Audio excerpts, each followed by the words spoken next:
Hello and welcome to This Is Metal with Tom Collier. My name is Jason J. Rock Houston. Our guest today is Rod Lutes from the band Crowjack.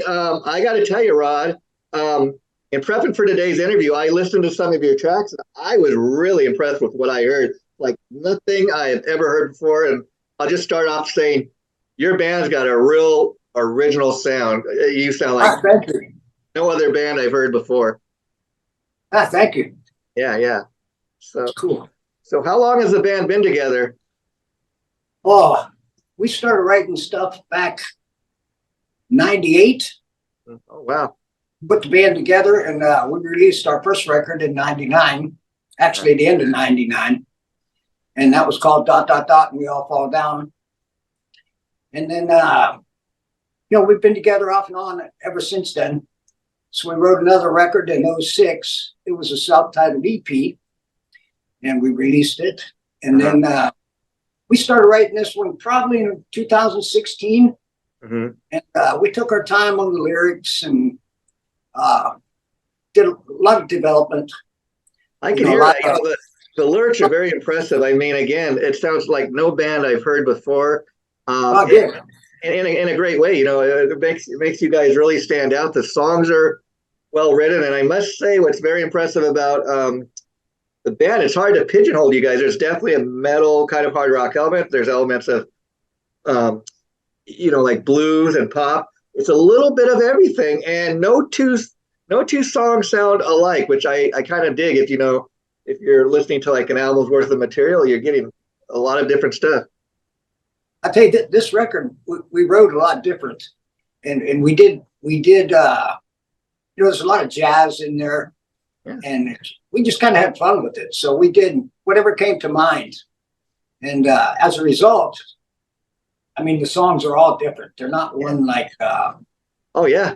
Say there's one that's jazz, there's one that's metal, it's kind of all of the above.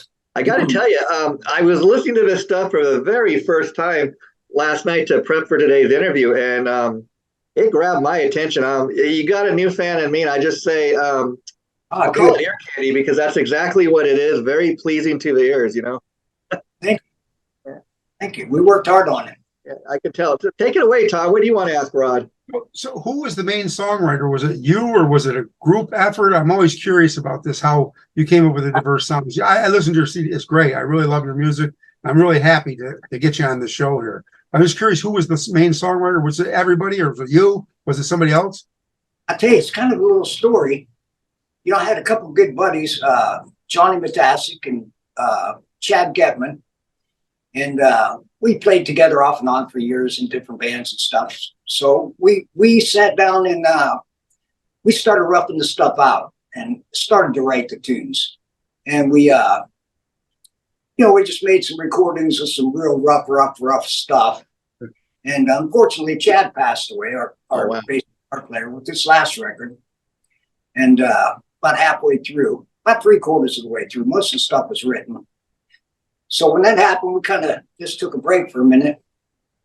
And then I went into, I have a producer, John Wagner.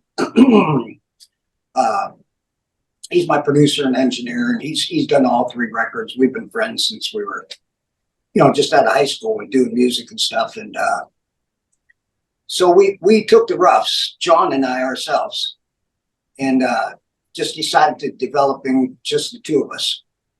So we programmed drum tracks, and John did all the guitars, and of course I did all the vocals, and we just started to develop the songs. They were really rough cuts to what we had. Yep. So the 2 of us, really, it took us about 3 years. We worked, 3-4 hours a day, Monday through Friday. Wow. And wow. We developed the songs. I probably rewrote these songs 10 times, at least a piece, until we found the lyrics and the right phrases. And, you try and say a lot, and then you try and say it in as few words as possible. Yeah, I think you put too bad. Yeah.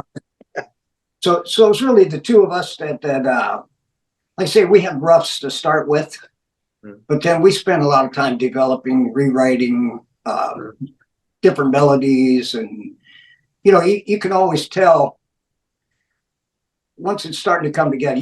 When you got it. Sure, sure. Yeah. No, I'm sure Tom, you probably know that. You know, you can write these songs and you'll play them and back and hear them, and you'll sometimes say, you know, it's just not there yet. And then you might change a phrase or a little melody or you know, a line in the song, and it just it lights you up. It's like that's it. So you know you got it. Yeah. So then you move on to the next one, I guess. And you mentioned your bass player who you've been playing with for years. It passed away during the making of the album. I was curious, were all the bass parts finished being recorded? Did you have to have any additional bass parts recorded? Well, actually, we recorded everything. Okay. John and myself, my producer and myself. John did all the guitars, bass guitars, any keyboards we programmed, drums we programmed. So yeah, I mean the Chad and Johnny and myself roughed the songs out. Okay. Okay. So they were started. I mean, we had the basic foundation of the songs and knew where we were going with them. And let me ask you, you know, when you go through something like that, you lose a bandmate. That is a very hard thing to go through, especially somebody you've been working with and known for many years. Did you ever have any like doubts about, you know, I don't know if I should carry on without him now that he's gone? Because I think it's a beautiful tribute to kind of get this music out, you know, to him. Well, yeah, I'll tell you, when he passed, it was sudden. It was unexpected. He overdosed on some pills. Wow. And, you know, he had some problems going on in his life. He was depressed. And, you know, we were supposed to rehearse one day.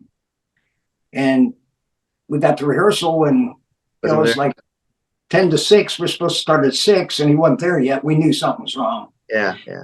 He was always a little bit early, you know, and prompt. And if something was happening where he wasn't going to make it, he'd make sure he called. You know, yeah. So we weren't waiting around for him and stuff. So I got time to rehearse, and he wasn't there. We knew something was wrong. We knew he'd been having some trouble. Yeah. Depressed. Him and his wife were having troubles, getting ready to split up. They had a bunch of kids, and wow, you know, been together forever and stuff. And so we kind of thought something was wrong. So I said, Johnny, we better go up to his house and check on him. Yeah. And so we went up to the house. I didn't go in the house because I was just afraid. Had a feeling, right? You knew. Yeah, yeah. And so Johnny went in, my drummer at the time, and him and Chad were real close. They've been together for years. And he came back out. He said, well, we got to call an ambulance. He's laying on the floor up there. Oh, wow.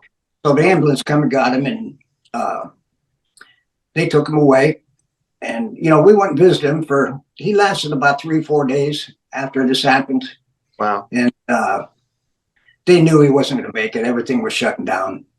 So, you know, he passed. And getting back to the question, I guess we were just, we felt terrible. Of course, yeah. We didn't know if we were going to do anything with the music. You know what I mean? Yeah. And after a while, you know, after the funeral and everything, and you know, we all got together and talked about it. And we thought he would have liked he would have wanted us to keep going. Yeah. And, like I say, John, my producer, he's familiar with Chad. I mean, we did the first record and this last record. That's how we wrote it, with Johnny Matasic and Chad and myself, roughed the stuff out. So John, the producer, he knew Chad well, and Chad was a big part of the writing process. Sure. His bass lines were just different, and that's where we get our quirkiness from, and you know, maybe a little campiness. Yeah. And he was just an amazing musician, and so we really didn't know if we were going to do it or not. But then we got to think, well, he'd probably want us to. Yeah. And you know, the stuff was far along enough to where we could bring another bass guitar player in, and we made him stick to what he was doing. Makes so we sense. finished writing out the songs. I think we had one song left to write. We wrote the last one. That was with a guy named Steve Dunch. And so then, like I say, we took a little while to decide for sure what we were going to do. And then John and I took it into the studio. We have a little studio that was Pro Tools set up and stuff. And we developed the songs from there, just the two of us. Yeah. And, you know, if we had questions, so, you know, always bring Johnny in, the drummer, ask him if he liked the tracks that we programmed. Is this what you were doing? And, is this what you would have done? And, he helped us along. And, of course, Steve kind of took Chad's spot, but he stuck right with Chad's stuff. Wow. Yeah. So the one song, Mission Mind Control, at the end of the record, that was the last song. And I don't think I think we wrote that song mostly with Steve. Okay. Yeah. Chad had already been gone. Yeah. Yeah.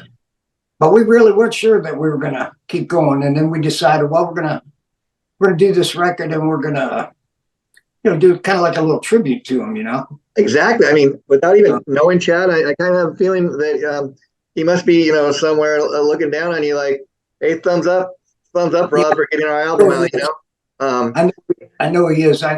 He went through a bad time, and I just wish that, that we could have brought him out of that, because, he would love to be right here with us. Yeah. And he would have loved it, I'm sure. Yeah. And so and Rod, he worked all his life as a musician and stuff. So, it would have been a nice accomplishment for him. Sure. I mean, have you always been a singer? I was curious, like a lot of people, did you start out like as a guitar player and then kind of became a singer because you were the one that had the most decent voice in the band or something like that? I wouldn't consider myself ever a guitar player, but I am musically inclined. Okay. When I was real young in third grade, I took a musical aptitude test for the band. The reason I ask is I just love your vocals. They fit every song, and like I said, it's pretty cool because I think it's very hard to pigeonhole what your band Crowjack is. You got elements of, like you said, a little bit of everything in your music. Yeah, it was just I guess we're older, and we've been through a lot of phases of music throughout the years. And with this record, we just we didn't try to pick any certain direction. Mm. We went song for song, and we went wherever the songs took us. I kind of hear that, yeah. There's some jazz chords. We put a lot of jazz chords in there. We're kind of proud of, and but we did it in a rock and roll way, So it works. Different. It definitely works. Again, Tom, you and Rod are both singers, so when you were listening to the music, I was kind of curious. What are some things you picked up on that you were kind of digging about the songs? I really loved his tone. His voice, the tone of his voice was really cool, and it was he fit right in with the songs. The songs almost, you can tell they were written for his voice, and that's one thing I really noticed that. And the other thing I just want to say, one thing about Rod is that my first experience with Rod was this guy was sharing my music. He was sharing other people's music before his own music came out. And he was the nicest guy in the world. And he was Castle Black. I reached out to Castle Black. They said, this guy's like the greatest guy in the world. I mean, it's just so nice that he didn't even know who we were at the beginning. And he was sharing our music. And not just us, he does that with everybody. There's not many musicians out there like him. Yeah. I gotta take my hat off to you, Rod. That's quite an accomplishment. It's a great thing to do, man. That's one of the fun things about this last record. Being on the internet and stuff, it's a little different than it was the first few records. Oh, sure. There's a lot more technology and stuff. And, through all these great radio stations that play us, the DJs, it's just all been great to me. Yeah. And I thank you so much. And, but through it all, also the bands, there's like a group of us bands that are played on a lot of the same internet radio stations, around the world. And, so we run into each other all the time, and just a great bunch of guys. I mean, I could probably name, there's about 20 of us. Oh, sure. Sure. I mean, we all kind of, I guess your band Crowjack is like the best kept secret out there. Excuse me. I'm just saying. Yeah. Pardon me? I was saying your band Crowjack, I think, is one of the best kept secrets. I can't imagine when somebody hears your record or your songs that there's anybody out there that can possibly dislike it. It's just, that's your candy. It's just, that's nice of you to say. Yeah. That makes me feel good. Yeah. We put a lot of work into this record. I mean, really, we really did. We every song I probably rewrote the lyrics 10 times in each song until we got just every phrase and every everything that we wanted to say in there and in a timely manner without dragging out and making too many vocals. And trying to be clever. There was just we did change melodies, change guitar parts. We tried different things, millions of different things until it, like I said, when you got it.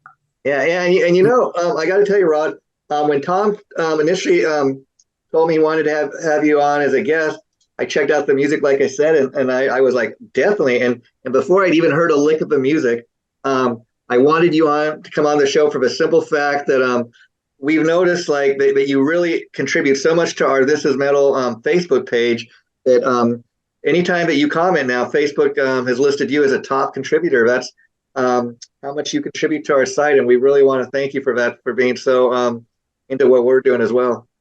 I'll tell you, I'm lucky to have time to do it now. I'm retired, and it's my passion, and it's it's kind of like my job now. Yeah. And, I spend all day, every radio station that plays us. If I know they're playing us, I'm sharing their posts. And and good things. I could talk to you. I could talk to anyone, for hours about music and how much I love it. And you talk about how much things have changed. The three of us are old enough to remember going to the record store, and having that experience of spending all day in the record store. What is a record? Kids ask today. That's how very different the world is today. Yeah, it's kind of weird. Yeah. To me, everything's YouTube and Spotify, and when I first started working this new record, this was all kind of new to me. So I had to kind of learn as I went. And like I say, I just had the DJs. They were all great with me. I learned quick, and it's all about it's all internet now. There's no heck. People, when they buy a new car, you don't even get a CD player in it anymore. Yeah. So everything's downloads and so it's way different for me. But it's still, I just had such a good time with this record. I've met so many good bands, good DJs. Everybody's been so good to me, and it's just a pleasure to work with them all. So where's the band based out of? Where's home base for you? We're in Ohio here. I live in Austintown, Ohio. Oh, okay. But I grew up in Lake Milton, on the lake all my life, which is just maybe 5-6 miles away. But my girlfriend and I just bought this house maybe 4 years ago. And, I lived in Lake Milton most of my life. Okay. When I was younger, I took off. I went to Seattle. So I was in Seattle, Washington for about a year. Wow. And that was back in the 80s, in the early 80s. Yeah. You're still doing it. Went from there to Phoenix, Arizona. So I lived there for maybe about a year. Oh. But other than that, I always lived in Lake Milton until just we moved to Austintown. Yeah, so definitely you got the sound, like I said, and you definitely a great songwriter. You got a real gift for that songwriting. And I just want to ask what are your plans to do live shows and to support the new album? Well, I tell you, up to now we've been pretty much mostly just working the record and trying to get it out there in everybody's face. Yeah. So now we're kind of at a point where I think we probably need to do some shows. Yeah. And they're ready for us, I think. Yeah, they really are. If the right circumstances come along, it's got to be feasible. We can't afford to go out and a lot of these bands are paying to play. I think that's kind of going away now. Thank God, yeah. And, so it's all different now. You make your money on merchandise. Yeah. So, and I suppose doing the live shows, you're going to sell some records at venues. And it's, so, but we have to make it feasible. We have to make it sure. Of course. Yeah. So, I mean, we're not out to get rich or anything. We do it for the love of music like everybody else, but it does have to at least cover itself. Yeah, I mean, that's why you're welcome back on our show anytime. It's just that I hate to see a band that's got so much talent, they got such great songs. It's one of those things where you just want to really shine a huge light on you guys and say, hey, check out this great band, Yeah, I'll tell you, we would love to go out and do some shows. I mean, that basically when I first started to do this record, Chad and Johnny, that's what I told them. I said, I've done a couple of records, but the main thing is I want to go out and do some live shows with my original music. And so in order to do that, I have to do a new record. Sure. I got something to tour that's new. And that's what really started it. So really, I would really love to go out and do some live shows. And I have a band that's ready to go. We just need to rehearse them up a little bit. They all know the songs and stuff. So if the right circumstances come on, we would definitely do some How shows. many albums has Crowjack released today? Three. Okay. Three records. One's two full lengths and one EP. And are you currently signed to any label? I was curious, or you release your stuff independently? We have on the record Raz Records, but that's our own label that we put on there just so we would have some kind of label. And we did that back in the 90s with the first record. So I wouldn't really say it's a label, it's our own label. Independent, yeah. That's cool. So we would definitely sign. Tom and I, we talked a little bit about it. Yeah, yeah. We'll talk some more about that too. Absolutely. Yeah. Jason suggested today after hearing your music, he said you need to talk to him about getting him signed to your label. We would definitely we would sign it because that's kind of like our goal. If we could get it's expensive to do a record. Oh, sure. Even if you do it yourself. I mean, we did most of the tracking on Pro Tools, and then we went into a local studio here in Youngstown, Ambrion Recorder, and we mixed there. Yeah. But some of the like John, he's a producer and engineer, and he's actually part of the band, but he's still got to be paid for his, by the hour for his stuff. So, we spent 4 years in the making of this record. So we got I bankrolled. It's my band. I can hear it. I can hear all the effort that went into it. And the thing is, like you're saying, a lot of bands do it in their home studios and stuff. That's a lot cheaper, let's be honest. But see, the thing is, listening to your album and your songs, they sound professionally recorded. I mean, I know they were, but it sounds like a professional record. It sounds of that caliber. So I can really tell the effort that was put into it. John, my producer, Wagner, he's my producer and engineer, and he's been doing this he engineered and produced the first record back in the 90s. So he's been recording for a long time, so he's pretty good. Pretty good engineer. I have a question. So, Rod, where do you have physical product, and where are you selling your music? Are you on the Spotify's, the Apple? Did you put it out like that? How did you put your record out? Say that again. So, do you have physical product for your record, CDs? Where's your record at? And if people want to buy it, where can they buy your record? Is it available on streaming? Yes, we do. We're available on Amazon, iTunes. The hard copies you can get from Amazon. I think that's the only place that sells the hard copies. Yeah. But we're on iTunes. We're on all. Did you distribute who's your distributor? Who's your distributor? Well, we use DistroKids on the first two records. The second record is CD Baby. That's what I thought. Okay. They're done with CDs too. CD Baby. CD Baby is going out of business. Yeah. Pardon me? CD Baby is no longer going to be doing CDs, selling them. Is that right? Yeah, I didn't know that. And that's their name, CD Baby. Can you imagine? They're not going to sell CDs. Yeah. They're going to all streaming. So. Is that right? I'll be darned. Yeah, it's the records. That's the thing that kind of drives me nuts. We got a lot of airplay where the DJs and everybody's been good to us. We've been on hundreds of stations around the world, and we do pretty well, but we're not selling records. So that's where we lack as far as the marketing. So pretty much that's how a band would make money, through merchandise, going out and doing live shows, hoping some of those live shows people will buy CDs, maybe through Amazon. Do you see much of a money come in like through sites like Amazon and that, or does it take a while for that to even show up? They pay us on time, everything, but we just haven't been selling a lot of records. Yeah. See, I think it's back in the old days, you had the labels. Yeah. And then they had our department, they had a marketing department, they had a this and a that, and, so you got to kind of do all that yourself now. Of course, yeah. And I haven't figured out how to market it yet. And I'm sure that's why we're not selling CDs. That's what would be great about signing with the label.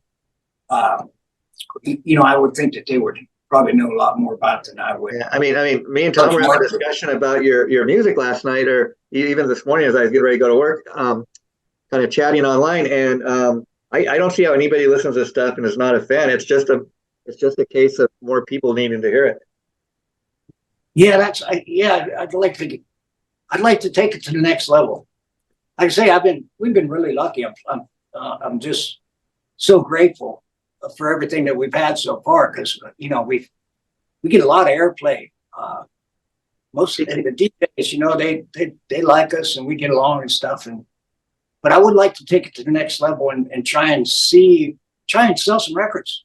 Yeah, you should really talk to Tom about that, because I tell you, the fact that you're getting even internet radio airplay, those places would not be playing your music simply because the DJ was a fan. I mean, they must be getting some kind of response to your music, so they continue to play it. And again, it's just a case of getting it out to the masses.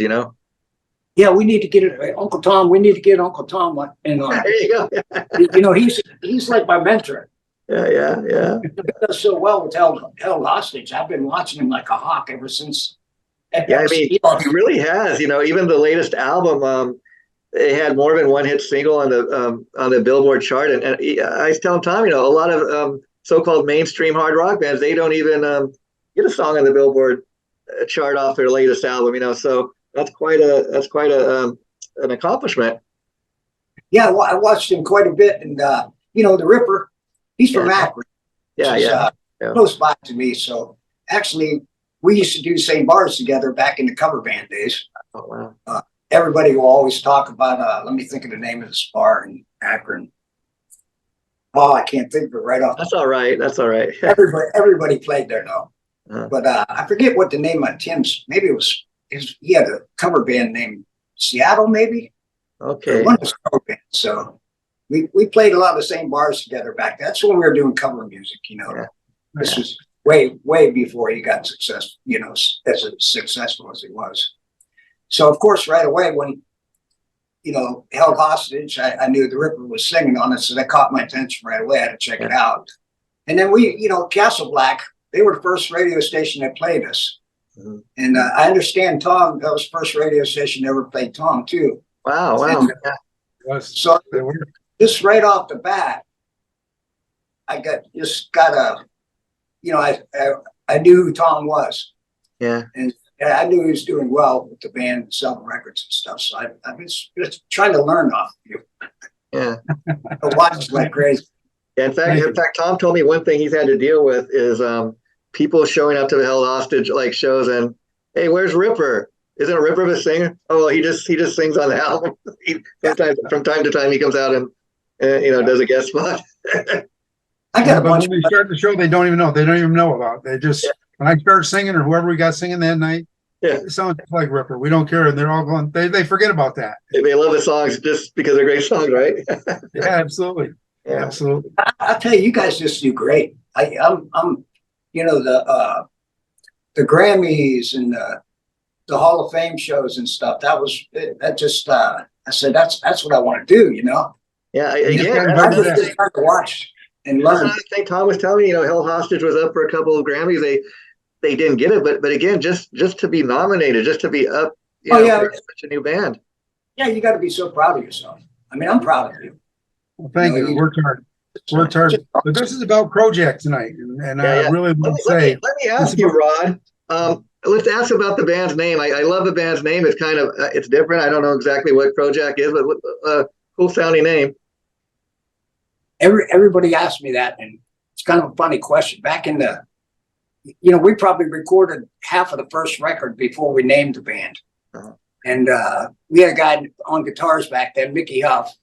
He's out in close to Sacramento, California now. He's a history teacher out there. Uh-huh. And him and John, we're all good buddies, but my producer, John Wagner, I'll tell you about him too. We decided, well, we gotta name this thing. And sure. They kind of called me the Old Crow.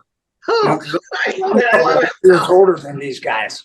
Not a whole bunch, 3-4 years older than them, but I'm like the old kid in rock and roll, so they called me an Old Crow. And that's so cool. Just a given nickname. I mean, how many people give themselves their own stage name or their own so-called nickname? It's so cool to have a name like that given to you.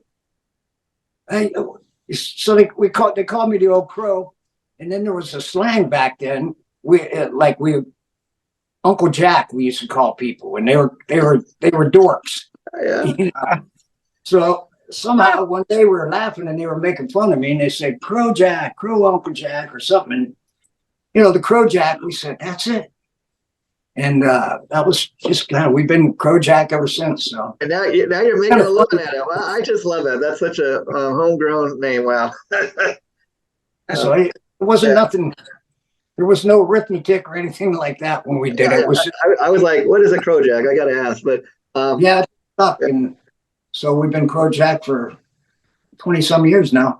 Well, I'll tell you what, Rod, it's been great talking to you. You're welcome back on the show anytime. We're getting ready to run out of time here, but I want to thank you for coming on. And like I said, maybe when more people start hearing about the band, you have more songs to talk about. We'd love to have you back anytime. So anytime you have anything to promote, let me or Tom know, and we'd love to have you back. This will probably be going up in about 2 weeks from now. We'll let you know once we have a date that it's going to be posted. But thanks so much for coming on today. Thanks, thanks Todd. Thank you, brother. Thank you, man. Tom, we'll have to talk sometime. Absolutely, sure. we will. Oh, Definitely. sure. Over and out, guys. Take care. Hey, thanks a million for having us on. Anytime. Bye-bye. We'd love to come back anytime. Yeah, you got it, man. All right.